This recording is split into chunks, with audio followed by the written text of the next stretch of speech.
जय राधा माधव जय कुंज बिहारी। जय राधा माधव जय कुंज बिहारी। जय गोपी जन बल्लभ जय गिरिवर धारी। जय गिरिवर धारी। जय यशोदानंदन व्रज जन रंजन। यशोदानंदन व्रज जन रंजन। यमुना तीरा बनचारी। जय राधा माधव जय कुंज बिहारी। हरे कृष्णा कृष्णा कृष्णा हरे हरे। हरे राम राम राम हरे हरे। हरे कृष्णा कृष्णा कृष्णा हरे हरे। हरे राम राम राम हरे हरे। हरे कृष्णा कृष्णा हरे हरे। हरे राम राम हरे हरे। गोविंद बोलो हरि गोपाल बोलो राधा रमन हरि गोविंद बोलो। गोविंद बोलो हरि गोपाल बोलो राधा रमन हरि गोविंद बोलो। जय राधा माधव राधे। जय राधे मदन मोहन राधा मदन मोहन राधे। जय राधे गोविंद गोविंद राधे। जय राधे कुंज बिहारी राधे कुंज बिहारी राधे। जय राधे रास बिहारी राधे रास बिहारी राधे। जय जगन्नाथ जय जगन्नाथ बलदेवा जय सुभद्रा। जय गौरानिताय जय गौरानिताय। जय जय प्रभुपाद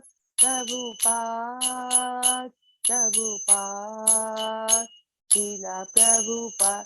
निताय गौर हरि बोल हरि बोल हरि बोल हरि बोल। हरि नाम संकीर्तन की जय। शीला प्रभुपाद की जय। समस्त वैष्णव गण की जय। हरि बोल हरि बोल हरि हरि बोल। बहुत बहुत हरे धन्यवाद कृष्णा शीतला पद्मा देवी दासी माता जी के सभी भक्तों को भी हरि बोल। धन्यवाद। बहुत अच्छे से दंडवत प्रणाम प्रभु जी। हरे कृष्णा हेमलता माता जी गोदावरी माता। अभी हम लोग मंगलाचरण करते हैं। ओम अज्ञान तिमिरांधस्य ज्ञानांजन शलाकया चक्षुरुन्मीलितं येन तस्मै श्री गुरुवे नमः। श्री चैतन्य मनोभीष्टं स्थापितं येन भूतले स्वयं रूप कदा मह्यं ददाति स्वपदान्तिकं। वन्देऽहं श्रीगुरु श्रीयुतपथकमलं श्रीगुरु वैष्णवांच श्रीरूपं साग्रजातं सहगना रघुनाथं वितं तं सजीवं स्वाद्वैतं सावभूतं परिजं सहितं कृष्ण चैतन्य देवं श्री राधा कृष्ण पादान सहगना ललिता श्री विशाखावितांत च। नम ओम विष्णुपादाय कृष्ण पृष्ठाय भूतले श्रीमते भक्ति वेदांत स्वामिन इति नामिने। नमस्ते सरस्वती देवे गौरवाणी प्रचारिणे निर्विशेषा शून्यवादी पाश्चात देश तारिणे वांछा कल्पतरुभ्यश्च कृपा सिंधुभ्य एव च पतितानां पावनेभ्यो वैष्णवेभ्यो नमो नमः। नमो महावदान्याय कृष्ण प्रेम पदायते कृष्णाय कृष्ण चैतन्य नामने गौरपिसे नमः।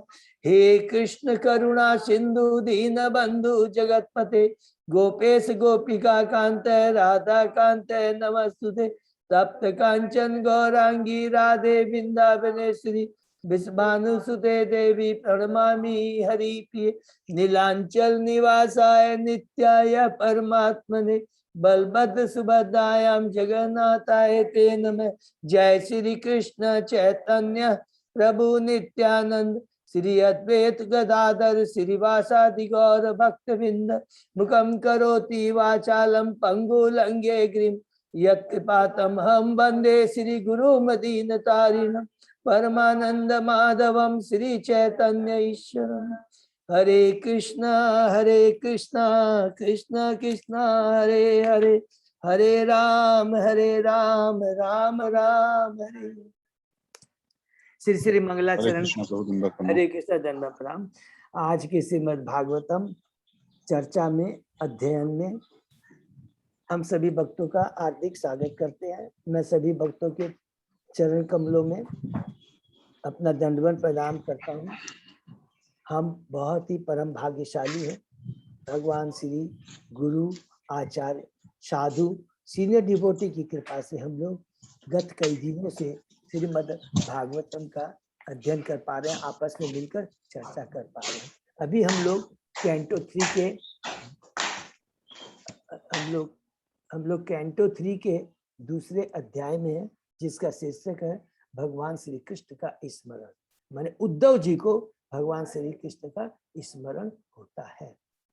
और ये हम लोगों ने जो अभी क्या हो रहा है थोड़ा सा जस्ट रिपीट कर दूंगी। शुरू एकदम बिगिनिंग क्या है कि कैंटो 2 के लास्ट चैप्टर 10वें अध्याय में शौनक ऋषि सुत गोस्वामी से कहते हैं कि आपने कैंटो 1 के जो 13वें अध्याय में बताया था कि धृतराष्ट्र का देह त्याग, जो कि जिसमें विदुर जी जब अपनी तीर्थ यात्रा से वापस लौट के आते हैं तो उनके बारे में बताइए कि वो कहाँ कब विदुर जी की मैत्री मुनि से कब मुलाकात हुई और किस तरह के उन्होंने प्रश्न किए। तो सुत गोस्वामी जी बहुत खुश हो जाते हैं, कहते हैं अरे सेम चीज परीक्षित महाराज जी ने सुखदेव गोस्वामी से पूछा था। तो वो एकदम लिंक वहां से बैठा हुआ आ रहा है। तो कहते हैं कि ठीक है, परीक्षित महाराज और सुखदेव गोस्वामी जी ने जो वार्तालाप हुई थी बताया था, किसके बारे में बताया था, बहुत ध्यान से सुनिए। विदुर जी और मैत्री मुनि के बीच में जो वार्तालाप हुई थी वो किसने, सुखदेव गोस्वामी ने किसको बताया था, परीक्षित महाराज को बताया था। और वही चीज अब सुखदेव गोस्वामी जी किनको सुना रहे हैं, नेमिषारण्य के मुनि। तो नेमिषारण्य के मुनि सुत गोस्वामी जी ओरिजिनली सुन रहे हैं सुत गोस्वामी से। याद रखेंगे कौन सी चीज, जो कि विदुर और मैत्री मुनि के बीच में वार्तालाप हुई थी। और ये चीज प्रथम किसने बताया था, सुखदेव गोस्वामी ने किसको बताया था, परीक्षित महाराज। तो सबको कंसेप्ट क्लियर होगा। माने लिंक हमको एकदम पूरा लिंक एक दूसरे समझ के रखना है। कहीं भी कंफ्यूजन हो तो जरूर पूछेंगे। तो उसी से हमारा तीसरा कैंटो का प्रथम अध्याय शुरू होता है, जिसमें हमारा प्रथम ही श्लोक रहता है कि परीक्षित महाराज सुखदेव गोस्वामी से कहते हैं कि विदुर जी और मैत्री मुनि के बीच में जो वार्तालाप हुई, पहले तो पूछते हैं कब और कहाँ भेंट हुई और उन लोगों के बीच में क्या विचार विमर्श हुआ। तो प्रभुवादी तात्पर्य में यहाँ कहते हैं अरे वक्ता और श्रोता दोनों उच्च कोटि के भक्त हैं, तो डेफिनेटली उन लोगों में जो बातें हुई होंगी वो अत्यंत सार्थक का मतलब होगा भगवान से संबंधित। सार्थक वर्ग प्रश्न वही होते हैं, उत्तर वह जो भगवान से संबंधित हो और उच्च स्तरीय के होंगे, दिव्य स्तरीय के होंगे। जब भगवान और भगवान के भक्तों के बीच में बातें होती है, डेफिनेटली वो सार्थक और उच्च स्तरीय के होते हैं। और ये सभी विद्वान मंडली जो बड़े बड़े भक्त हैं, आचार्य, इसको प्रशंसा करते हैं, उसका रिकमेंडेशन करते हैं। क्योंकि भगवान और भक्त के बीच में जो बात होता है, जो भी होता है, वो कर्म कांडी नहीं होता, वो कर्म योग होता है कि किस प्रकार भगवान से जुड़ा जाए, और ये प्रामाणिक गुरु के माध्यम से ही हुआ जाता है। तो इस तरह का जब प्रश्न करने के बाद में जो परीक्षित महाराज ने सुखदेव गोस्वामी से पूछा था, और वही बात जो सुत गोस्वामी निमिषांक मुनि के बारे में बता रहे, किसके बारे में, विदुर और मैत्र मुनि के बारे में बात। तो सुखदेव गोस्वामी जी अब यहाँ से शुरू करते हैं कि किस प्रकार जो पहला जो 4 अध्याय है, माने शुरू में भी जो है हम लोग पहले विदुर और मैत्र मुनि के वार्तालाप के पहले विदुर जी और उद्धव के बीच में जो वार्तालाप होती है उसके बारे में हम लोग अभी श्रवण कर रहे हैं कि किस प्रकार जो सुखदेव स्वामी बताते हैं कि धृतराष्ट्र की मति मारी गई थी, वो केवल भौतिक दृष्टि से नहीं, आध्यात्मिक दृष्टि से भी अंधे थे। किस प्रकार उन्होंने अपने ही भतीजों, पिताहीन भतीजों, पुत्रों को किस प्रकार लाक्षागृह में मारने का प्रयत्न किया। इतना ही नहीं, उन्होंने भरी सभा में द्रौपदी का अपमान किया। देखते रहे धृतराष्ट्र, कुछ नहीं बोले। छल पूर्वक जुआ में हराया, वनवास भेजा गया। वनवास से जब वापस आए युधिष्ठिर बड़े प्रेम से जाते हैं अपने ताऊ जी के पास, धृतराष्ट्र के पास, कि हमारा जो भी छोटा बहुत अधिकार है, जो गांव 5 गांव केवल मांगे तो वो मुझे दे दे। वो भी इनकार कर देते। फिर कृष्ण भगवान स्वयं शांति संदेश लेके जाते हैं, उसको भी मूर्ख धृतराष्ट्र, दुर्योधन, दुशासन नहीं समझ पाए कि भगवान श्री कृष्ण है। अवजानंती माम मूढ़ा। ये देखिए, अभी जितने भी हम लोग श्लोक पढ़ रहे हैं उसमें एक ही चीज यहाँ पर सुखदेव गोस्वामी ने जोर दिया है, अवजानंती माम मूढ़ा। इसको याद रखें, ये जो मूर्ख होते हैं, जब भगवान स्वयं आते हैं तो उनको पहचान नहीं पाते हैं, उनको साधारण मनुष्य समझते हैं। ये बहुत इंपॉर्टेंट, अभी तक हम यही सुने आ रहे। लेकिन जो भगवान के शुद्ध भक्त होता है, भीष्मदेव वहां पर थे, तुरंत अरे ये तो भगवान श्री कृष्ण है, हम बड़े परम सौभाग्यशाली है, और उनका दर्शन कर करके उनका सम्मान करते आनंद होते। लेकिन उसके बाद में इतना ही नहीं, विदुर जी को स्वयं जब धृतराष्ट्र ने बुलाया सलाह के लिए कि मुझे क्या करना चाहिए, युधिष्ठिर पांडव से मिलकर अपना राज मांग रहे, उन्होंने कहा कि एक मूर्ख, माने मूर्ख बोला नहीं लेकिन इनडायरेक्टली बोला, ये भ्राता तुमको समझ में आना चाहिए, भगवान श्री कृष्ण धरा पर विराजमान है और पांडव के यहाँ रह रहे हैं, उनको अपना घर समझ रहे हैं, उनकी कृपा उनके ऊपर में है। और भीम सांप की तरफ फुफकार रहा है, और दूसरी तरफ तुम अपराध रूपी दुर्योधन को अपना पुत्र समझ करके उसकी बातों में आकर करके उसको सह दे रहे हो। यही तुम्हारे विनाश का कारण होगा, तुम शुभ गुणों से विहीन हो गए हो।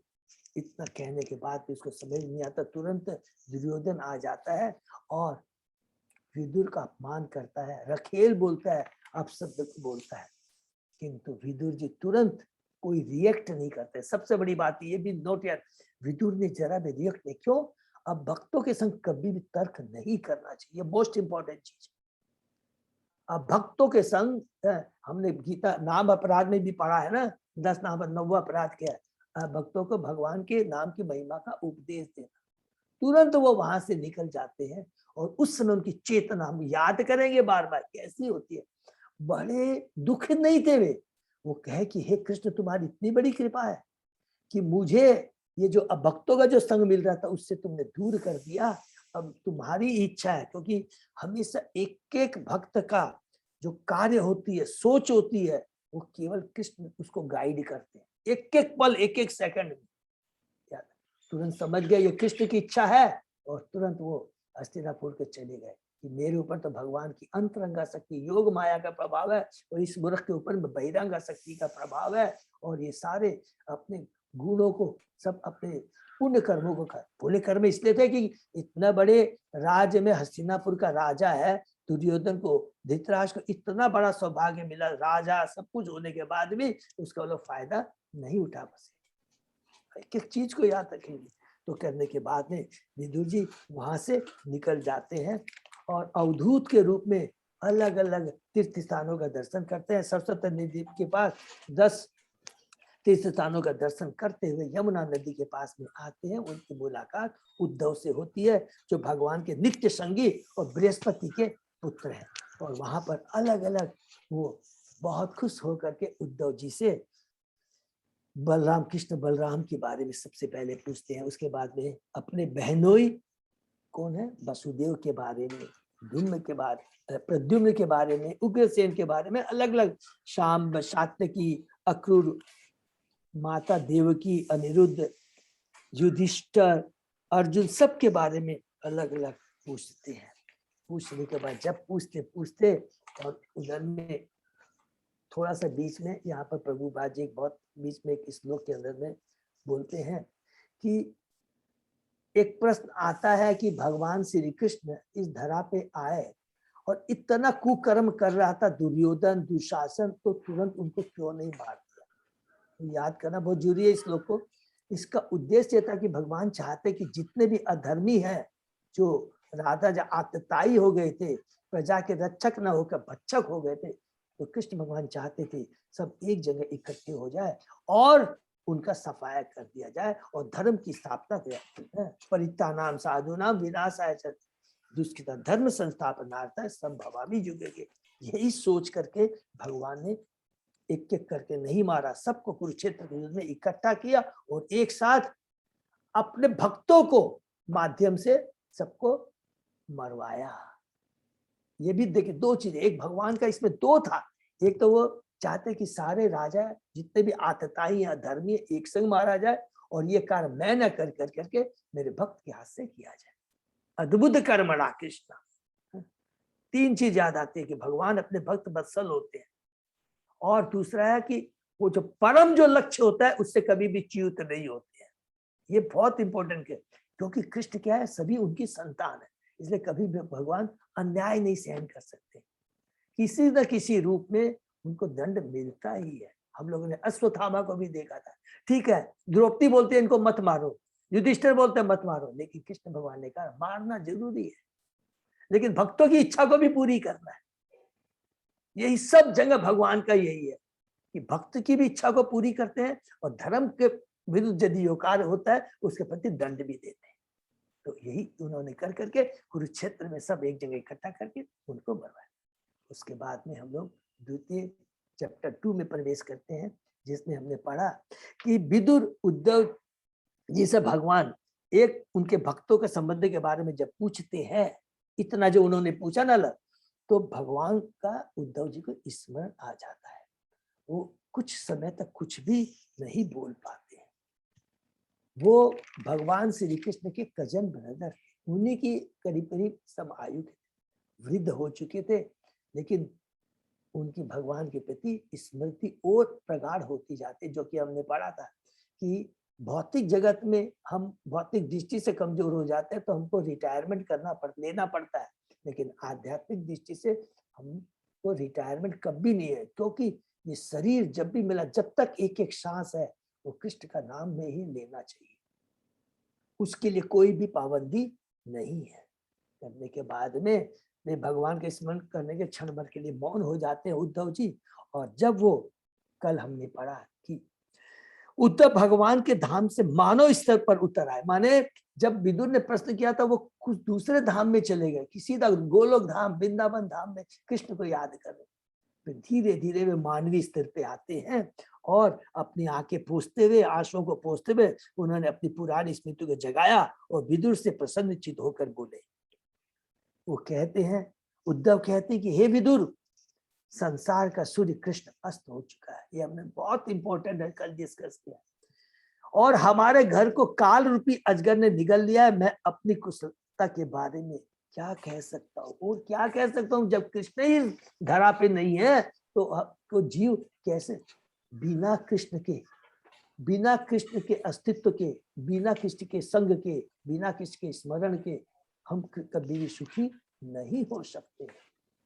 कितना ही धन यश हो जाए, यदि कृष्ण नहीं हमारे साथ में, भक्तों का संग नहीं है, तो हम लोग रियल में आध्यात्मिक रूप से अनाथ है। अनाथ अर्थात हमारे को बचाने वाला कोई नहीं। और अगर कृष्ण का भक्तों का संग है तो उससे बड़ा नाथ हम लोग उससे ज्यादा सुरक्षित हम लोग नहीं हो सकते। यही चीज स्टैब्लिश करते हैं कि सूर्य को कोई फर्क नहीं पड़ता है, सूर्य की मृत्यु नहीं होती, भगवान की मृत्यु नहीं होती। जिस प्रकार सूर्य उदय होता है और अस्त हो जाता है, तो भगवान तो अपने भक्तों पर असंख्य ब्रह्मांडों में बद्ध जीवों के कल्याण के लिए, असंख्य ब्रह्मांड क्या, इतने जो ब्रह्मांड में सारे बद्ध जीव तो हैं जो कि अपने को डूअर, कंट्रोलर, प्रोपाइटर बोलने के चलते तो भगवान को इतने असंख्य ब्रह्मांड करने पड़े, जो हमने सामने पढ़ा। उन सब का कल्याण करने के लिए भगवान अलग अलग ब्रह्मांड में वो अपने आकर लीलाएं करते हैं। और निर्भर करता है, जो मूर्ख होता है उनको नहीं समझ सकता है, लेकिन जो बुद्धिमान हो जाता है वो उनके संग का फायदा उठा कर करके उनके भक्ति कर करके गोलोक धाम चला जाता है। तो सूर्य रूपी कृष्ण का अस्त। फिर एक बहुत इंपॉर्टेंट कल हम लोगों ने पढ़ा कि यदुकुल के सदस्य जो उनसे भी बढ़कर अभागे, देखिए क्या वर्ड लिखा था, क्योंकि वे श्री हरि को भगवान के रूप में नहीं पहचान पाए, जिस तरह मछलियां चंद्रमा को नहीं पहचान पाती। ये बहुत इंपॉर्टेंट है। देखिए कि यदुवंश के भी बारे में लिखा, कुछ माने सारे नहीं, कुछ यदुवंशी थे जो भगवान को एक साधारण बिल्कुल मानते थे और हमारे सच्ची संबंधी है। तो जिस प्रकार मछली और चंद्रमा का एग्जाम्पल बहुत सुंदर था कि मछली और चंद्रमा दोनों ही समुद्र से निकलते हैं, लेकिन अगर मछली सोचे कि मैं भी चंद्रमा के समान हूं तो ये मूर्खता है, जैसा कि कुछ यदुकुल वंशी ऐसा सोच पाए। प्रभुपाद जी कहते हैं, जो नमकीन जल का एग्जाम्पल देते हैं गाय का, गाय का मूत्र है वो नमकीन होता है, लेकिन गाय दूध भी देती है, हरि बोल। तो केवल इस भौतिक जगत में जो बोलते हैं नमकीन, तो इसके अलावा दूध का सागर, क्षीर सागर भी है, जहां पर भगवान परमात्मा के रूप में रहते। फिर आगे कहते हैं, उद्धव जी कहते हैं, हे यदुगण, हे विदुर, यदुगण यद्यपि समस्त प्रकार के विषयों में भगवान के साथ रहते थे, फिर भी वे उन्हें केवल उस ब्रह्म के रूप में, केवल परमात्मा के रूप में ही समझ पाए। प्रभुपाद जी कहते हैं यदुगण असाधारण, देखिए प्रभुपाद जी कहते हैं जो यदुगण थे इतने पावरफुल थे, असाधारण विद्वान, अनुभवी थे, किंतु वे यह नहीं जान पाए कि वे सब भगवान है, माने कृष्ण भगवान, केवल परमात्मा रूप में समझ पाए। ज्ञान का यह भाव उनके दुर्भाग्य के कारण था, ये दुर्भाग्य का कारण, जबकि वृंदावन के जो वासी थे उन्हें अपने प्रेम का एकमात्र लक्ष्य समझते थे। वृंदावन के वासी चाहते कि मैं कोई भगवान वहां नहीं जानते, ये तो हमारा परम है, हमारी आत्मा है, हृदय है, उस रूप में वृंदावन के वासी उनको देखते थे। और भगवान की भी उसी तरह भावना, किसने भी चाहते थे कि मुझे ये भगवान नहीं माने, किसने नहीं माने कि अगर ये मुझे भगवान मानेंगे या मैं समझूंगा कि मैं भगवान हूं, तो मैं कैसे दिव्य प्रेम का आदान प्रदान कर पाऊंगा गोपियों के संग में, गोप के संग में, वहां के बाद ये भाव था। लेकिन तो यह तुलना किया, बड़ा सुंदर वर्णन किया यदुवंश। फिर हमने पढ़ा भगवान श्री कृष्ण ने सबों के समक्ष अपना दिव्य स्वरूप प्रकट किया था। वे अपने स्वरूप को उन लोगों की दृष्टि से हटाकर अंतर्धान हो गए जो वांछित तपस्या न कर सकने के कारण उन्हें यथार्थ रूप में देख पाने में असमर्थ थे, माने अवजानंती माम अमूढ़ा। ये देखेंगे पूरा, यहाँ पर एक ही चीज विदुर जी, उद्धव जी बताने जा रहे हैं कि भगवान इस धरा पे आते हैं, लेकिन जो भगवान के भक्तों का संग रहता है, शास्त्रों को पढ़ता है, उनको समझ में आ जाता है तुरंत, अरे कृष्ण भगवान है। और यहाँ पर प्रभुपाद जी के द्वारा स्थापित जितने शास्त्र हैं, जितने भी भगवद गीता, भागवतम है, भक्तों को वो उसी रूप में लेते हैं। अरे भागवतम है कृष्ण से अभिन्न है, भगवत गीता है कृष्ण से अभिन्न है, भगवान का हरिनाम जो हम कर रहे हैं कृष्ण से अभिन्न है, भगवान के रूप लीलाओं का जो कृष्ण से अभिन्न है। और ये चीज अभिन्न है, ये चेतना हमेशा बनी रही, कब? जब हमें शुद्ध भक्तों का संग बना रहे, तभी हमारी लता रूपी जो है भक्ति रूपी लता भी बढ़ती चली जाएगी, बढ़ती जाएगी, और भक्तों का संग रहेगा।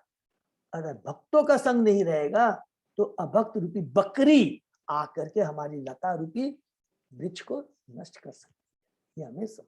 तो यहाँ तक हमने पढ़ा था, उसके बाद आज हम लोग पढ़ते हैं, ठीक है। ओम नमो भगवते वासुदेवाय, ओम नमो भगवते वासुदेवाय, ओम नमो भगवते वासुदेवाय। नारायण नमस्कृत नरं चैव नरोत्तमं देवी सरस्वती व्यासं ततो जयम उदीरे। नष्ट प्रायेषु अभद्रेषु नित्यं भागवत सेवया। भगवती उत्तम श्लोके भक्ति भवति नैष्ठिकी। आराधयो भगवान ब्रजेश तनय ततधाम वृंदावनम। रमया काचित उपासना व्रजवधु वर्गेण या कल्पिता। श्रीमद् भागवतम प्रमाणम अम्लम प्रेमापुमर्थो महान्।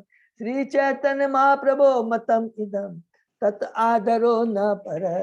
हरे कृष्ण कृष्ण कृष्ण हरे हरे, हरे राम राम राम हरे हरे।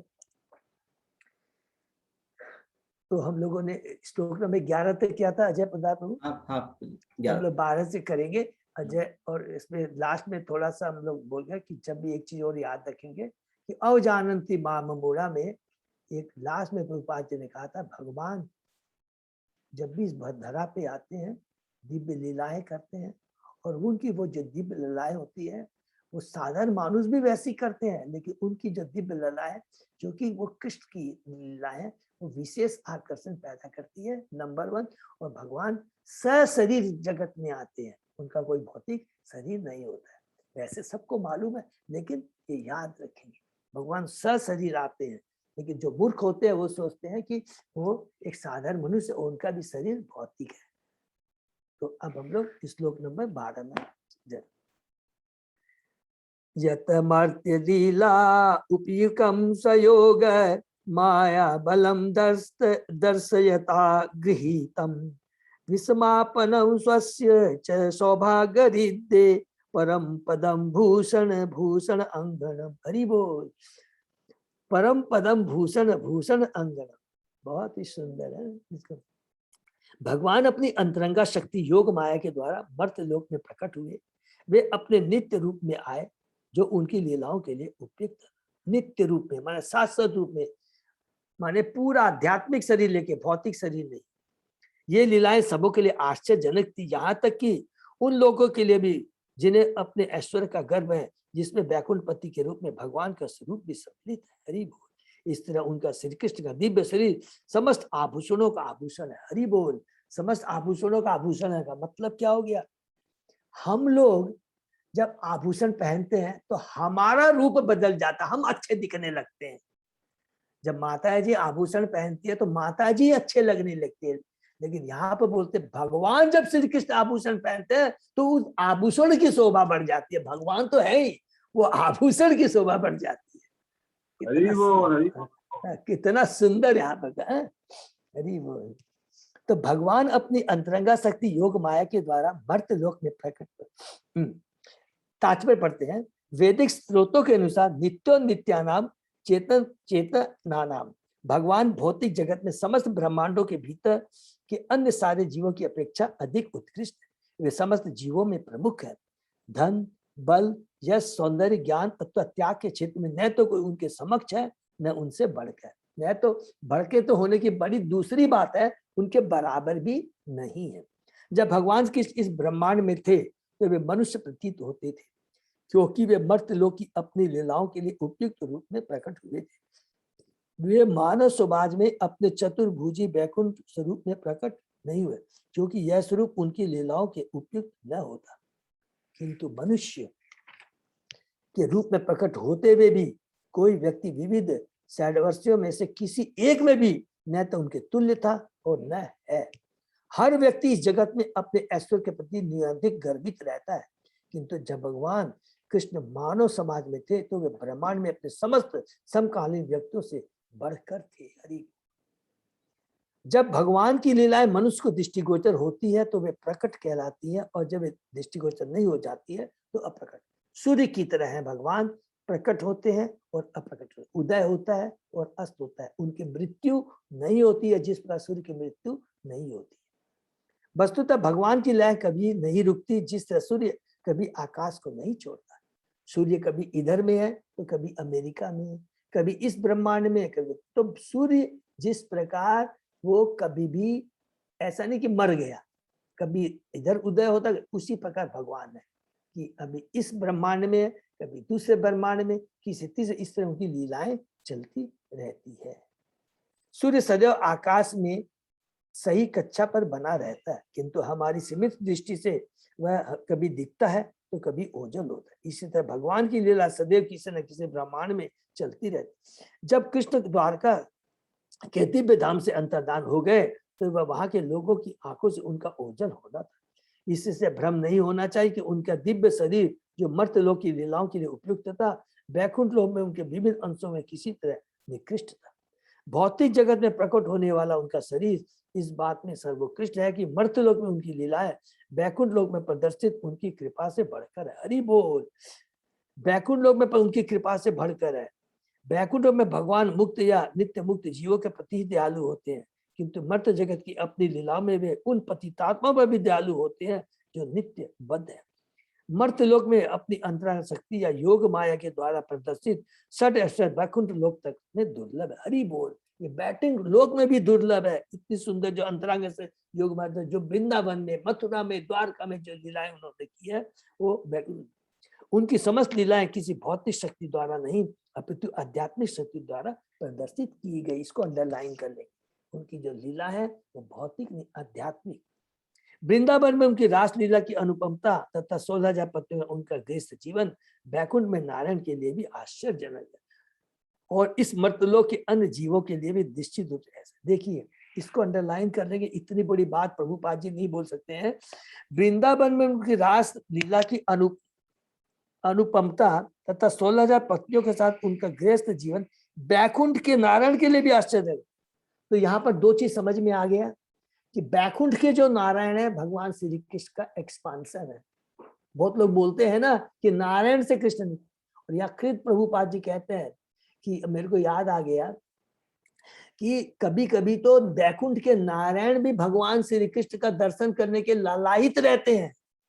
जब वो देखा, एक बार लीला हमने पढ़ेंगे, अभी इसी में आएगी मोस्टली कैंटो 10 में। एक बार नारायण जो बैकुंठ में है, बहुत ज्यादा इच्छा हो गई भगवान श्री कृष्ण का दर्शन करने के लिए। बोले क्या किया जाए? तो उन्होंने क्या किया कि द्वारका के जो एक ब्राह्मण थे अच्छे, उनके सारे बच्चों को वो चुरा लेते हैं माने, और वो बहुत ब्राह्मण नाराज होता है, उदास हो जाता है और कृष्ण को आके बोलता है कि तुम लोग कैसे पावरफुल। अर्जुन और कृष्ण को बोलता है। अर्जुन भी बोलता है ठीक है मैं गारंटी ले तुम्हारा अभी तुम्हारा और एक पुत्र है, अभी आगे उसकी मृत्यु नहीं होगी, लेकिन पुत्र होता है मृत्यु होती चली जाती है, होता है। तो बहुत गुस्सा हो जाता है। तब भगवान श्री कृष्ण अर्जुन को गुस्सा आ जाता है और तुरंत जाते हैं बैकुंठ लोक में। तो वहां पे नारायण उछलने लगते हैं, अरे कृष्ण मैंने तो इसलिए चुराया था बच्चों के, इसी बहाने आप यहाँ आएंगे और अपना दर्शन देंगे। और भगवान खुश हो जाते हैं, अर्जुन खुश हो जाता है और ब्राह्मण के बच्चों को लेकर वापस वो द्वारका आ जाते हैं। तो इसका मतलब बैकुंठ के जो नारायण है वो भी भगवान श्री कृष्ण का दर्शन करने के लिए लालायित रहते हैं। इसीलिए यहाँ पर लिखा है कि बैकुंठ के नारायण के लिए भी आश्चर्यजनक और इस मर्त्यलोक के अन्य जीवों के लिए भी निश्चित रूप से ऐसा ही। उनकी लीलाएं भगवान के अन्य अवतारों के लिए भी, यथा श्री राम, नरसिंह तथा बराह के लिए भी आश्चर्यजनक है। उनका ऐश्वर्य इतना सर्वोत्कृष्ट था कि उनकी लीलाओं की प्रशंसा बैकुंठ के स्वामी द्वारा भी की गई, जो स्वयं भगवान श्री कृष्ण से अभिन्न है। माने बैकुंठ के भी जितने भी नारायण है, जो भी अलग अलग, हमने पढ़ा कि असंख्य बैकुंठ है, असंख्य बैकुंठ लोक है, जिसमें भगवान चतुर्भुज रूप में, नरसिंह के रूप में, राम के रूप में, बराह के रूप में, श्री राम के रूप में वहां पर रहते हैं और सबका अलग अलग लोक है। बहुत सुंदर यहाँ पर कहा कि भगवान की महिमा के बारे में यहाँ पर प्रभुपाद जी बताते हैं। ठीक, नेक्स्ट। यत धर्म सूनो वत राजसूये निरीक्ष्य दृक् स्वस्त्य यजन त्रिलोक कातस्नयेन च अद्य ईय गतं विधातु अर्वाक श्रीतो कौशलम इति आमन्यत। महाराज युधिष्ठिर द्वारा संपन्न की जाने वाले राष्ट्रीय यज्ञ की वेदी में उच्चतर, मध्यतर, अधोलोक से सारे देवता एकत्र। उन सबों ने भगवान श्री कृष्ण के सुंदर शारीरिक स्वरूप को देखकर विचार किया वे मनुष्यों के सृष्टा ब्रह्मा की चरम कौशल पूर्वक सृष्टि है। हरि बोल। यहाँ पर लिखते हैं कि ब्रह्मा जी, देखिए देवता क्या सोचते हैं, अरे भगवान श्री कृष्ण जो राजर्षि युग में जिनको अग्र पूजा जब की गई थी उसमें भगवान श्री कृष्ण को ही उन्होंने चुना था, लेकिन उसका विरोध किसने किया था? शिशुपाल ने किया था।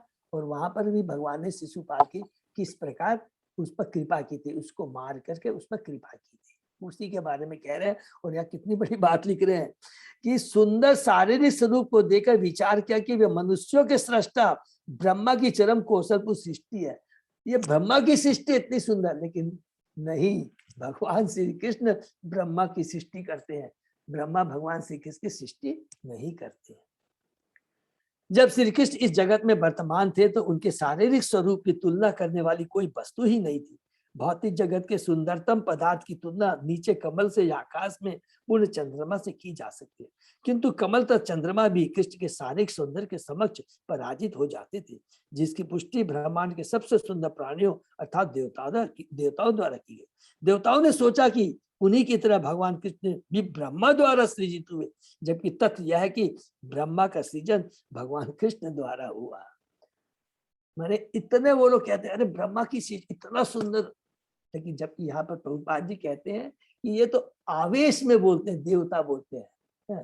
लेकिन सच बात तो ये सभी लोग जानते हैं, जो हम लोग ने अभी डिस्कस किया था कैंटो 2 के 9वें अध्याय में हमने डिस्कस किया था कि किस प्रकार भगवान श्री कृष्ण और ब्रह्मा जी के बीच भगवान बैकुंठ और श्री कृष्ण और ब्रह्मा जी के बीच में जो वार्तालाप की थी। भगवान के दिव्य सौंदर्य की सर्जना करना ब्रह्मा की शक्ति में न था। कोई भी व्यक्ति कृष्ण का सृष्टा नहीं है, प्रत्युत वे हर के सृष्टा है। भगवद गीता में कहा गया अहम सर्वस्व प्रभो मत सर्व प्रवर्तित, जो गीता का चतुर्थ श्लोकी जो 4 श्लोक का पहला श्लोक है, अहम सर्वस्व प्रभो। ठीक है, तो यहाँ पर भी देखिए किस प्रकार माने भगवान उद्धव जी बता रहे भगवान के बारे में कितना ग्लोरीफाई कर रहे कृष्ण को। यस्य अनुराग पलुतहास रास लीला अवलोक प्रतिलंबमाना व्रज स्त्रियो दृगभी अनुप्रवृत धियो अवथस्तु किल कृत किल शेषा। हंसी विनोद तथा देखा देखी की लीलाओं के पश्चात ब्रज की बालाएं कृष्ण के चले जाने पर व्यथित हो जाती, वे अपनी आंखों से उनका पीछा करती थी, अतः वे हत बुद्धि होकर बैठ जाती और अपने घरेलू कामकाज पूरा न कर पाती। ये था, ये देखिए यहाँ पर ये उद्धव जी बता रहे हैं वृंदावन की गोपियों के बारे में, बहुत सुंदर। वृंदावन में अपनी बालिस्ता में भगवान श्री कृष्ण समय व्यवस्था सारी बालाओं को दिव्य प्रेम तंग करने के लिए कुख्यात थे। उनके प्रति कृष्ण का क्या पर लिखते कुख्यात थे, तो ये कुख्यात भी क्या है, ये भी दिव्य था। भगवान कुख्यात है, बदनाम थे, वो भी दिव्य है। भगवान चोरी करते हैं, वो भी दिव्य है।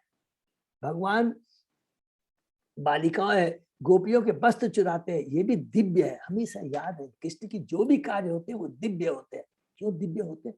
उसमें काम का लेस मात्र भी स्थान नहीं होता है, तभी उसको दिव्य बोला जा सकता है, नहीं तो उसको हम लोग दिव्य नहीं बोल सकते। उनके प्रति कृष्ण का प्रेम इतना प्रगाढ़ था कि उस आनंद की कोई तुलना नहीं है, और ब्रज बालाएं उन पर इतनी अनुरक्त थी कि ब्रह्मा तथा शिव जैसे महान देवताओं के भी स्नेह से बढ़कर उनका स्नेह था। भगवान कृष्ण ने अंत में गोपियों के दिव्य समय के अपनी पराजय स्वीकार की और घोषित किया कि उनके विशुद्ध स्नेह के कभी उल्टीर्ण नहीं हो सकती। इसको अंडरलाइन कर लेंगे, कितनी बड़ी बात प्रभुपाद जी कह रहे हैं कि भगवान श्री कृष्ण जो भगवान अपने शुद्ध भक्तों के सामने हार, वो तो अजय है, लेकिन भगवान एक ही के सामने हार जाते हैं, अपने शुद्ध भक्तों के साथ। वो कहते हैं कि हे बालिकाओं, हे गोपियों, मैं तुम्हारा ऋण कभी नहीं चुका सकता। यद्यपि गोपियां भगवान से तंग करने के व्यवहार पर व्यथित प्रतीत होती थी, किंतु जब कृष्ण उन्हें छोड़कर चले जाते वह इस तरह को न सह सकती और उनके नेत्र तथा मन उनका पीछा करती थी। कृष्ण को हमेशा दुलाना देती क्या करती थी, हे यशोदा, ये तुम्हारा कन्हैया आकर के हमारे घर में बहुत उत्पात करता है, कभी मटकी फोड़ता है, कभी मक्खन चुराता है, हम तंग हो गई। लेकिन जो दिव्य इसके अंदर में जो ज्ञान ये है कि गोपियां चाहती थी कि कृष्ण आए, उनका दर्शन हो और वो माखन चुराए। ये था दिव्य प्रेम और ये उनका दिव्य भाव। और कृष्ण उनके भाव को समझते थे, इसलिए कृष्ण वहां आते थे। ऐसा ही नहीं, कृष्ण तो क्या है, आपता में, माने तो आत्मा राम है, तृप्त है, उनको किसी चीज की दरकार नहीं है। ये तो गोपियों के भाव को समझते थे और उस भाव को समझ करके उनकी मनोभाव को समझ करके उनकी इच्छा को पूर्ति करने के लिए घर में आकर मक्खन चुराते थे। ऐसा नहीं कि वो भूखे थे। वे इस स्थिति में इतनी स्तब्ध हो उठती थी कि वे अपने घरेलू कामकाज पूरा कर पाती। युवकों तथा युवतियों के मध्य प्रेम व्यापार में भी कोई उनसे आगे न बढ़ सकता। शास्त्रों में कहा गया कि भगवान स्वयं कभी भी वृंदावन की सीमा से बाहर नहीं जाते। वे वहां के निवासियों के दिव्य प्रेम के वशीभूत होकर निरंतर वहां रहते जाते हैं। इस तरह यद्यपि आजकल वे दृष्टिगोचर नहीं है, किंतु वे क्षण भर के लिए भी वृंदावन से दूर नहीं जाते। अर्थात भगवान श्री कृष्ण वृंदावन छोड़ के नहीं जाते हैं, और जितनी भी लीलाएं वृंदावन के बाहर होती है वो भगवान के एक्सपांशन होता है। ये बहुत तथ्य है और हम लोग ने कई बार डिस्कस कर चुके हैं। जो वृंदावन में जो भगवान की ओरिजिनल जो लीलाएं हैं, भगवान कभी भी वृंदावन छोड़ के नहीं जाते हैं। इवन मथुरा में भी जितने भी असुरों को मारते हैं वगैरह, समझे कि उनका एक्सपांशन है। भगवान श्री कृष्ण वृंदावन छोड़ करके नहीं जाते हैं। उसको हम लोग प्रभु जी साउंड हम साउंड साउंड लो हो रहा है। ओ अच्छा, सॉरी माता जी। ठीक है, अभी ठीक है सरवंती दास, ओके। तो वो कभी भी छोड़ के नहीं जाते हैं, ये बहुत इम्पोर्टेंट है। तो यहाँ पर हमने गोपियों का, वृंदावन की गोपियों का भगवान श्री के प्रति के भाव था, इसके बारे में हमने। नेक्स्ट, शांत रूपेषु इतरेष्वरूपे अभ्यर्ध्यमानेषु अनुकंपित आत्मा पर अवर ईश महत अंश युक्तो ही अजो अपि जात भगवान यथाग्नि। आध्यात्मिक तथा भौतिक सृष्टियों के सर्वदयालु नियंता भगवान अजन्मा है, किंतु जब उनके शांत भक्तों तथा भौतिक गुण वाले व्यक्तियों के बीच संघर्ष होता है तो वे महत्व के साथ उसी तरह जन्म लेते हैं जिस तरह अग्नि उत्पन्न होती है। हरि बोल। भगवान अजन्मा है? उनका जन्मा का मतलब क्या हो गया कि उनका कोई भौतिक जन्म नहीं होता है। वो जब भी इस धरा पे आते हैं अपने आध्यात्मिक शरीर को ही लेकर के आते हैं।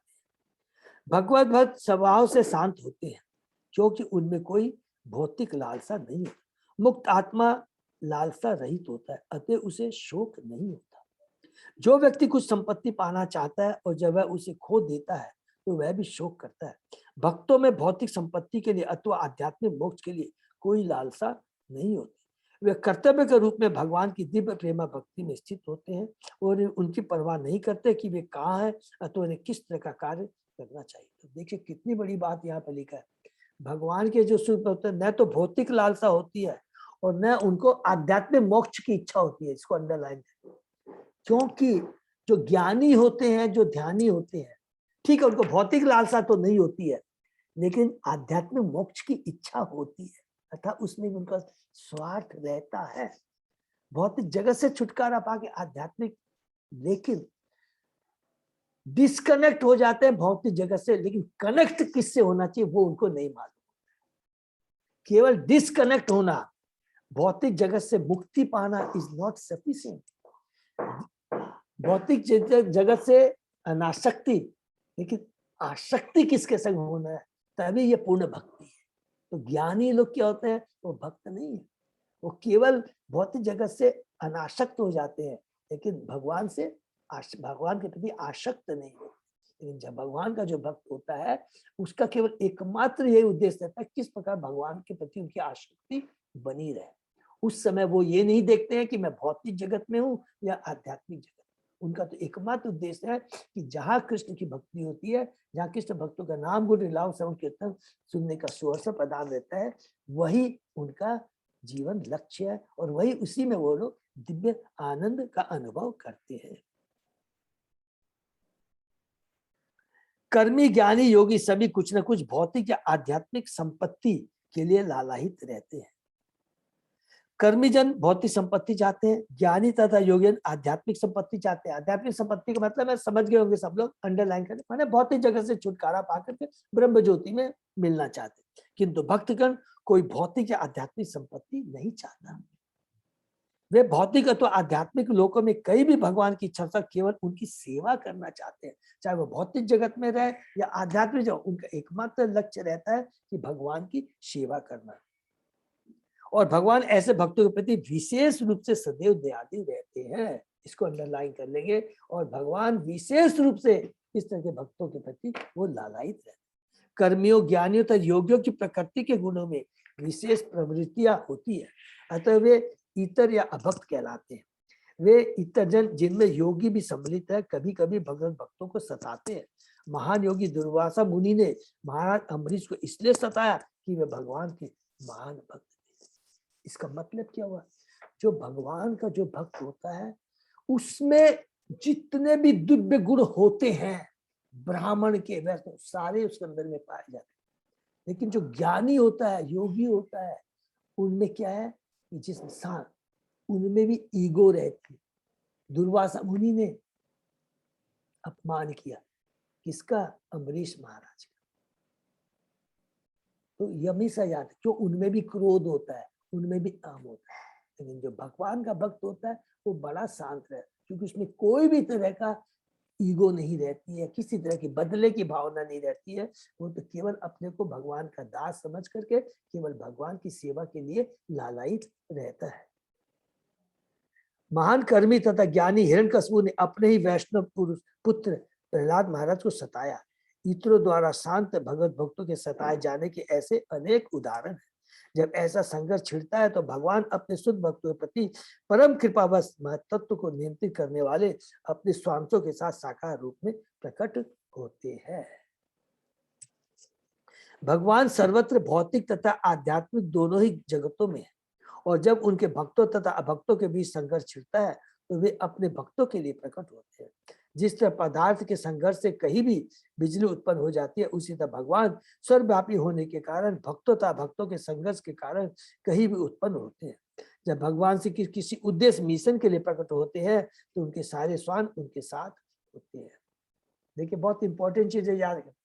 जब भी देखिए हमने पढ़ा युगा अवतार, बहुत ध्यान से सुनेंगे कि युगा अवतार में मतलब क्या होता है? ब्रह्मा जी के एक दिन 1000 चतुर्युग के बराबर होता है, और एक चतुर्युग का मतलब 4 युग हो गए, त्रेता द्वापर सतयुग, त्रेता द्वापर और कलयुग। 4 इंटू 1000, 4000 बार भगवान का अवतार होता है। वो सारे उनके अवतार आते हैं, अंश अवतार आते हैं। लेकिन भगवान श्री कृष्ण केवल एक ही बार आते हैं, जो हमने पढ़ा था कि ब्रह्मा जी के जो 14 मनु का जो 7वां मनु का जो शासन होता है उसमें भगवान श्री कृष्ण, और जब भगवान श्री कृष्ण आते हैं तो सारे अवतार भी उनके संग में आते हैं, सारे अवतार उनके साथ में आते हैं। तो बहुत इंपॉर्टेंट चीज है। जब वे वसुदेव के पुत्र रूप में प्रकट हुए तो उनके अवतार के विषय में मतभेद था। कुछ ने कहा वे भगवान है, कुछ ने कहा वे नारायण के अवतार है, दूसरे ने कहा वे क्षीरोदय विष्णु के अवतार है, किंतु वास्तव में वे आदि भगवान है। ईश्वर परम कृष्ण सजादि अनादि आदि गोविंद सर्व कारण एते चांस कला पुस्तक कृष्णस्तु भगवान स्वयं, जो भी हम लोगों ने पढ़ा था भागवतम में कैंटो 1, ठीक है ना। कृष्णस्तु भगवान तथा नारायण सारे पुरुष अवतार उनकी लीलाओं के विभिन्न अंगों का कार्य करने के लिए साथ में आते हैं, जितने भी उनके अंश अवतार। मद अंश युक्त है, यह सूचित करता है कि उनके साथ पुरुष रहते हैं जो महत्व की सृष्टि करते हैं। इसकी पुष्टि इस वैदिक स्तुति महादंत विभु मानतामनम से होती है। पुरुषावतार जितने भी हम लोगों ने पढ़ा है कि सब कुछ जितने भी अवतार है ये सारे जो है वो भगवान के अंश है, स्वांश अंश है, विष्णु तत्व है। वो जब भगवान लीला करते हैं उनके साथ में आते हैं। जब कंस तथा वसुदेव एवं उग्रसेन के बीच संघर्ष छिड़ा तो भगवान कृष्ण बिजली की तरह प्रकट हो गए। हरि बोल। वसुदेव तथा उग्रसेन भगवान के भक्त थे और कंस कर्मियों तथा ज्ञानियों का प्रतिनिधि अभक्त था। कृष्ण अपने यथारूप में सूर्य के समान है। वे सर्वप्रथम देवकी के गर्भ रूपी समुद्र से प्रकट हुए। धीरे धीरे उन्होंने मथुरा के निकटवर्ती स्थानों के निवासियों को तुष्ट किया, जिस तरह सूर्य प्रातःकाल कमल के फूल को प्रफुल्लित कर देता है। क्रमशः द्वारका में मध्याकाश तक उठकर भगवान सूर्य की ही तरह सारी वस्तु को अंगार में छोड़ते हुए अस्त हो गए, जैसा कि उद्धव ने वर्णन किया है। वृंदावन, फिर मथुरा से द्वारका, द्वारका में आने के बाद में जब उनकी सारी लीलाएं पर्पस सोल्व हो गया तो वहां से वो अंतर्धान हो जाते हैं। माम खेजति एतत् अजस्य जन्म विडम्बनम यत वसुदेवकी ब्रजे च वास अरिभयात इव स्वयं पुरात व्यवस्थित यत अनंत वीर्य। जब मैं भगवान कृष्ण के बारे में सोचता हूँ कि वे अजन्मा होते हुए भी किस तरह वसुदेव के बंदी गृह में उत्पन्न हुए थे, किस तरह अपने पिता के संरक्षण से ब्रज चले गए और वहां शत्रु भय से प्रच्छन्न रहते रहे, तथा किस तरह असीम भक्तिशाली होते हुए भी वे भयवश मथुरा से भाग गए, ये सारी मोहित करने वाली घटनाएं मुझे पीड़ा पहुंचाती है। हरि बोल। कितना सुंदर यहाँ पर उद्धव जी बोलते हैं, वो भगवान श्री कृष्ण जिससे काल तक ही घबराता है, जो कि सर्वशक्तिमान, हमने पढ़ा ना 6 ऐश्वर्य में भगवान के सर्वशक्तिमान है, वो भगवान श्री कृष्ण किस प्रकार शत्रु भय से प्रच्छन्न रहते थे और वो भय मथुरा की वे भयवश मथुरा से भाग गए। सबको याद है ना मथुरा से भाग गए किसका है, हम लोग लीला सुनेंगे, वो जरासंध और काल्यवन। काल्यवन और जब जरासंध दोनों अटैक करने आए थे ना, 30 मिलियन कल्यावन अपनी सेना लेके आया था, और क्या अच्छो सेना थी किसकी, जरासंध की। तो भगवान रण छोड़ वाली लीला करते, छोड़ के भाग जाते। तो ये उद्धव जी बोलते हैं, ये सारी बात सोच के मैं बड़ा चकित हो जाता हूँ, और उनकी ऐसी दिव्य कार्य को देख करके, वो याद करके इतने अद्भुत कर्मणा है, मुझे बड़ा पीड़ा हो रही है। और हमने पढ़ा भी था कैंटो 1 का जो पहले अध्याय का पहला श्लोक जन्माद्यस्य, उसके अंदर में क्या पढ़ा था कि भगवान की सृष्टि पालन संहार करते हैं, वो प्रत्यक्ष या अप्रत्यक्ष रूप से सब कुछ जानते हैं। दूसरा, तीसरा वो स्वराट है, और चौथा क्या है कि वो ब्रह्मा जी की उनसे उत्पत्ति हुई, और पांचवा भगवान की ये जो लीलाएं हैं वो बड़े बड़े ऋषि मुनियों को भी क्या है, भ्रमित करती है। 7 एस्पेक्ट में ये 5वां एस्पेक्ट पढ़ा था, वही चीज यहाँ पर उद्धव जी बोलते हैं कि उनकी जो लीलाएं है बड़े बड़े मुनियों ज्ञानियों सबको भ्रमित कर देती है। ठीक है ना, तो तात्पर्य पढ़ते हैं, चूंकि श्री कृष्ण आदि पुरुष है जिनसे सारी वस्तु है और सारे जीव उद्भूत हुए, अहम सर्वस्व प्रभव, गीता का वही 10वां था। और जन्मादस्य था, देखो यहाँ पे है जन्मादस्य वेदांत सूत्र, अतः उनके तुल्य या उनसे बढ़कर कोई वस्तु नहीं हो सकती। भगवान परम पूर्ण है, और जब भी वे पुत्र प्रतिबंधी या शत्रु अपनी दिव्य लीला करते हैं तो वे अपनी भूमिका इतनी पूर्णता से निभाते हैं कि उद्धव जैसे शुद्ध भक्त भी मोहग्रस्त हो जाते हैं। हरि बोल। उद्धव जी जो भगवान के शुद्ध भक्त हैं और इस धरा से परायण होने के पालन लास्ट में उद्धव जी से ही मिलते हैं, और उद्धव को कह के जाते हैं कि तुमको बद्री का आश्रम जाना है, न है। और वहां पर जाके मुनियों, जिन विचारों को मैं सब जगह गया लेकिन बद्री का आश्रम नहीं जा पाया, ये उद्धव वहां तुम जाओ और उसके बाद में तुम आना, उसके बाद में तुम मेरे धाम आ जाना। उद्धव जी बोलते मैं आपका विरह बर्दाश्त नहीं कर सकता। उसके पहले भी जब कैंटो 11 में पढ़ेंगे, भगवान ने इतना उद्धव भगवान के इतने आसक्त थे, तब भगवान उनको उद्धव गीता सुनाते और कहते हैं कि नहीं देखो तुम्हारा कुछ कर्तव्य है।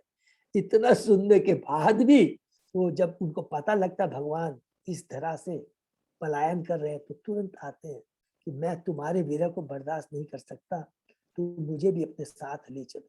तब भगवान उनको बोलते हैं नहीं मैं पलायन करूं, लेकिन तुमको ये कर्तव्य निभाना है मेरे बिहाफ में। प्लीज तुम जहाँ पर बद्रिकाश्रम जाओ और वहां के जो मुनि है उनको तुम ज्ञान प्रदान करो। वो उद्धव भी भगवान की लीलाओं से भ्रमित हो जाते हैं। उदाहरणार्थ उद्धव या भाली भांति जानते थे कि श्री कृष्ण नित्य विद्यमान रहते हैं और वे सदा के लिए कभी न तो मर सकते हैं न विलुप्त हो सकते हैं, फिर भी वे कृष्ण के लिए शोक कर रहे थे, क्योंकि उनको तो मालूम था कृष्ण सूर्य के समान है, वो कभी मरते नहीं है। फिर भी भक्त जो होता है सब कुछ जानते हुए भी, हम सब कुछ जानते हैं लेकिन एक क्षण भी भगवान का विरह वो बर्दाश्त नहीं कर सकते। ये सारी घटनाएं उनके परम यश को पूर्णता प्रदान करने के लिए मानव पूर्ण व्यवस्था है। यह सब आनंद से निर्मित है। और याद रखेंगे कि इवन गुरु महाराज जितने भी बड़े बड़े हैं, हमको सबको मालूम है।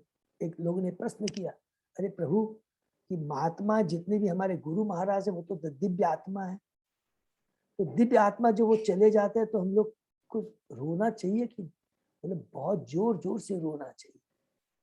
ये नहीं सोचकर रोना चाहिए कि उनका भौतिक शरीर, वो इसलिए रोना चाहिए कि शुद्ध भक्तों का संग हमें नहीं मिल रहा है, इसलिए सोचना चाहिए। तो उद्धव जी गोपिका है, बालिका है, वो ये सोचती कि कृष्ण का जो एसोसिएशन हमको नहीं मिल रहा है, ये बहुत भगवान और भगवान के भक्तों का से जो बिछुड़ना है, ये सबसे बड़ा कष्ट है और यही सबसे बड़ा हमारे लिए दुख है। तो हमको क्या है, इसीलिए भगवान अपने भक्तों पर कृपा करने के लिए कहते हैं कि मैं सदैव मेरे भक्तों के साथ हूँ। गीता भागवतम अपने नाम के रूप में हमेशा तुम्हारे साथ में हो। और इसीलिए भगवान चाहते हैं कि सदैव, इसीलिए चैतन्य महाप्रभु चाहते हैं कि हरि नाम संकीर्तन लगातार बार बार हो और सारे विश्व में इसका प्रचार हो। जब पिता अपने नन्हे बेटे के साथ खेलता है और वह जमीन पर लेट जाता है, मानो बेटे द्वारा पराजित हो गया हो, तो वह केवल उन नन्हे बेटे को आनंद प्रदान करने के लिए है और कुछ नहीं। हरि बोल। चूंकि भगवान सर्वशक्तिमान है, अतः वे जन्म अजन्म, शक्ति तथा पराजय, भय तथा अभय जैसे विलोमों को समंजित कर सकते हैं। एक शुद्ध भक्त भली बात ही जानता है कि भगवान के लिए विलोमों को समंजित करना कैसे संभव है, किंतु वह उन अभक्तों के लिए शोक करता है जो भगवान के परम यशों को न जानते हुए उन्हें इसलिए काल्पनिक सोचते हैं क्योंकि शास्त्र में अनेक विरोधी कथन पाए जाते हैं। वस्तुतः कुछ भी विरोध मूलक नहीं। भगवान की एक एक क्रिया कभी कभी बड़ी अद्भुत लगती है। अरे भगवान ये चोरी करते हैं, अच्छा भगवान यहाँ झूठ बोलते हैं, भान कभी ये करते हैं, लेकिन ये जो विरोधाभास है दिव्य है। इसका भगवान की जो भी कार्य होते हैं वो दिव्य होते हैं, हम बद्ध जीवों के कल्याण के लिए होते हैं, चाहे वो उनका कोई शत्रु और मित्र नहीं होता है। दुर्योधन भले ही सोच ले, क्योंकि उनकी क्या है, वो अभक्त थे। कंस, दुशासन, शिशुपाल, दुर्योधन, ये सब अभक्त है, जो कि भगवान को हम लोग नहीं समझ पाते। लेकिन जो भगवान के भक्त होते हैं इसलिए नहीं रोते हैं कि अरे भगवान, वो इसलिए कि भगवान और भगवान का शुद्ध भक्तों का जो संग उनको नहीं मिल रहा है, वो सबसे बड़ी उनके लिए दुख का कारण है। जब हम भगवान को भगवान के रूप में समझ लेते हैं और पूर्णताओं से युक्त अपने सम्मान नहीं मानते, तो सब कुछ संभव हो जाता है। इसको अंडरलाइन करने के लिए बहुत इंपॉर्टेंट बात है। जब हम भगवान को भगवान के रूप में समझ लेते हैं और पूर्णताओं से युक्त अपने समान नहीं मानते, भगवान दिव्य है, तो सब कुछ संभव हो जाता है कि भगवान मैं तुम्हारा दास हूं, तुम जो भी कुछ करते हो दिव्य है, तुम्हारे बराबर न तो कोई है और न हो सकता है, और केवल तुम्हारी शरण ही हमारे सबसे बड़ी सुरक्षा का कारण बन सकता है। तभी हम अपने को नाथ कह सकेंगे, नहीं तो सदैव हम लोग अनाथ रहेंगे। तो यहाँ देखिए प्रभुपाद जी ने कितना सुंदर डिटेल में यहाँ पर बताया, और उद्धव जी याद कर रहे हैं एक एक भगवान के बारे में। नेक्स्ट, दुनोति चेत स्मरतो ममेतत यत आह पादो अभिवंद्य पित्रो तातंब कंसात उरुसंकितानाम प्रसिद्धतम न अकृत निष्कृति नाम। भगवान कृष्ण ने अपने माता पिता से उनके चरणों की सेवा न कर पाने की अपनी कृष्ण तथा बलराम की अक्षमता के लिए क्षमा मांगी। हरि बोल। क्योंकि कंस के महान भय के कारण वे घर से दूर रहते रहे। उन्होंने कहा, हे माता, हे पिता, हमारी असमर्थता के लिए हमें क्षमा करें। भगवान का यह सारा आचरण मेरे हृदय को पीड़ा पहुंचाता है। कि हरे भगवान कृष्ण, जो कि भय, यहाँ पर भी वही बात कर रहे हैं कि काल भी जिनसे भय करता है वो अपनी माता पिता को कहते हैं, मथुरा जब आते हैं, कि देखो मैं कंस से डर गया था, इसीलिए तो मैं वहां चला गया था वहां, और इसीलिए तुम्हारी मैं सेवा नहीं कर पाया, मुझे क्षमा कर। तो उद्धव जी बोलते हैं कि ये कृष्ण की ये जो सारी लीलाएं हैं, इन सबको याद कर कर करके दिव्य लीलाओं को मेरे हृदय में पीड़ा होती है। अजय प्रभु इसको पूरा कर सकते हैं कि हरि बोल? थोड़ा सा तो बड़ा है प्रभु जी, थोड़ा सा बड़ा है तो फिर कल ही करते हैं हाँ, ऐसे कर ही। लेते हैं, हाँ। तो हरे कृष्णा। तो बहुत इंपॉर्टेंट है, इसी से हम लोग फिर स्टार्ट करेंगे 17 नंबर श्लोक से। तो यहाँ पर विदुर जी सॉरी उद्धव जी भगवान श्री कृष्ण के जो नित्य संगी हैं, उनके चचेरे भाई हैं बृहस्पति के पुत्र, किस प्रकार वो जब विदुर जी पूछते हैं तो भगवान का स्मरण कर करके उनकी लीलाओं को याद कर करके वो क्या हो जाते हैं, दुखी हो जाते हैं, इतने महान उन्होंने कार्य किए।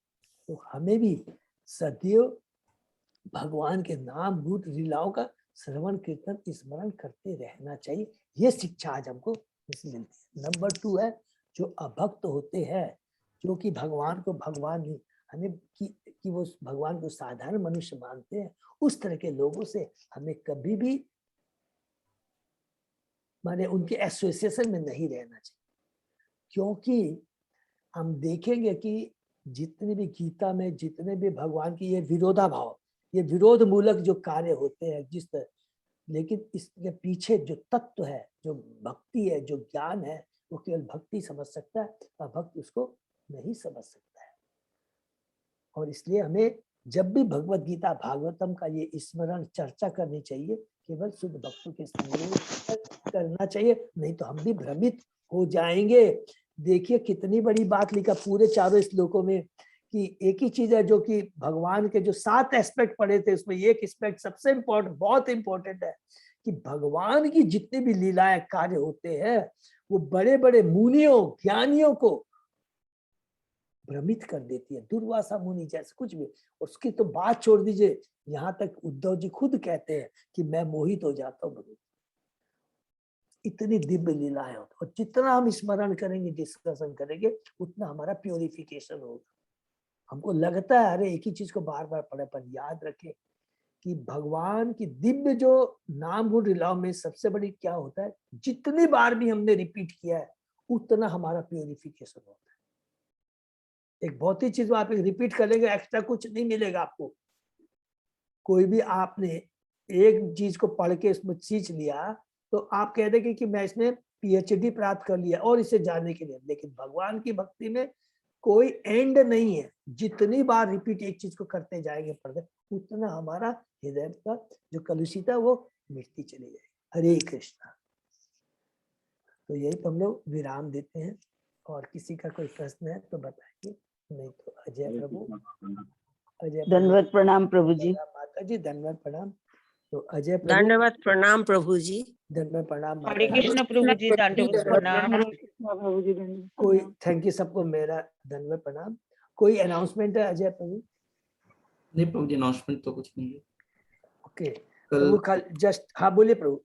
ये वो स्लिप जो आप भेजे थे तो मैं ऑलमोस्ट सबको भेज दिया हूँ, कुछ एक भक्तों का नंबर नहीं था तो हरी मैं वो भेजा हूँ, लेकिन कोई बात नहीं, तो वो मेरे को भेज लिस्ट- देंगे या हाँ। फिर आप किसी से ले लेंगे। इसे लिस्ट में बना के एक वो कर दिया हूँ समरी के रूप में, तो सारा चीज वो आ गया सबका। हरी बोल, बहुत बहुत धन्यवाद अजय प्रभु को। और सब का थोड़ा प्रॉब्लम सुन रहे हैं। क्या चाहिए माता जी, फिर से नहीं, बोलिए। हो गया, सॉल्व हो गया माता जी, राखी माता जी। किसका? नहीं, और लोगों का जैसे प्रॉब्लम नहीं आ जाए इंडियन बाथरूम को लेकर। माता जी मैं कल, अच्छा हुआ आपने इम्पोर्टेंट अजय प्रभु को मैं बता दूं, मैं अजय प्रभु को भेज दूंगा कि जितने भी रूमानी में जितने भी एसी रूम है सारे 100% वेस्टर्न है, और जो नॉन एसी है उसमें कुछ वेस्टर्न है कुछ इंडियन है। तो राखी माता जी का भी आया था, तो तुरंत मैंने विकास प्रभु को कहा एंड उन्होंने गारंटी दे दिया है कि उनको वेस्टर्न ही मिलेगा। ठीक है माता जी। जैसे और माता जी लोग भी जा रही है, अगर नहीं है, अगर उनको सूट तो बहुत मुश्किल हो जाएगी। तो और मेरे को बताइए और किन किन का है, तो फिर मैं अभी आज ही विकास प्रभु से बात करूंगा माता जी। ठीक है ना। तो जितने भी नॉन एसी में total first second third floor में जहां तक मेरे को याद है 50% वेस्टर्न है और 50% इंडियन है। तो वो मेरे को बता देंगे है? तो फिर मैं फिर मीनू माता जी फिर आप मेरे को आज ही बताइए, अजय प्रभु को बताइए, तो फिर मैं विकास से बात करूंगा। ठीक है। तो जिनके भी नॉन एसी रोमानी में है, इसीलिए हमने क्या किया है, थोड़ा सा प्लीज सब ध्यान से सुनेंगे कि अजय प्रभु ने कल बताया कि जैसे विकास ने, और हमने एक और होटल बुक किया है जिसके अंदर में अभी भी कुछ नॉन एसी हैं, थोड़ा सा बगल में है, 300 मीटर है रोमानी से, कथा स्थल से, लेकिन थोड़ा कॉस्टली है, ठीक है ना, वो कॉस्टली है। जहाँ 1000 रुपये की जगह वहां पर 1700 रुपया है। और अभी कल मेरे को खुद राखी माता जी ने बताया, जब उन्होंने देखा, बोले प्रभु जी, अगर राखी माता या उनके प्रभु ने मेरे को बताया, प्रभु अभी केवल नॉन एसी का वो लोग मेरे को दे रहे, सामने रेवा होटल है, उसमें 2750 रुपये नॉन एसी के मांग रहे हैं और एसी के 5000 रुपये मांग रहे हैं। ये हालत है पीक से। तो कोई बात नहीं है, प्लीज अभी मेरे को बता दे कि अगर किनको भी इंडियन में कोई प्रॉब्लम है, किसको भी है, तो तुरंत अभी बता दे कि तो मैं विकास से बात कर लूँ, ठीक है ना। और कोई प्रश्न? ठीक है मीनू माता जी। प्रभु जी करते हैं। हाँ, जबकि मेरे को बताइए, ठीक है ना। हाँ, और प्रभु जी दंडवत प्रणाम। धन्यवाद प्रणाम। माता जी आप कैश में पेमेंट करिए, क्योंकि ऑनलाइन की मैंने भी पूछा था, अभी कोई व्यवस्था नहीं है कि कोई ऐसा बैंक अकाउंट हो या इसी में डाल दे, क्योंकि जितने भी वहां पर जो होटल वाले हैं ये सब बोलते हैं कि प्रभु अभी हम लोग को आप कैश पेमेंट ही कीजिए, अदरवाइज क्या हो। पेमेंट वहाँ नहीं जाके देना होगा। नहीं यहीं पर देना माता जी। आप अजय प्रभु को दे सकते हैं या किसी को दे सकते हैं। हाँ, आराम से अजय प्रभु जी को। हाँ, 12 तारीख लास्ट डेट है, प्लीज सब लोग कर देंगे, ठीक है।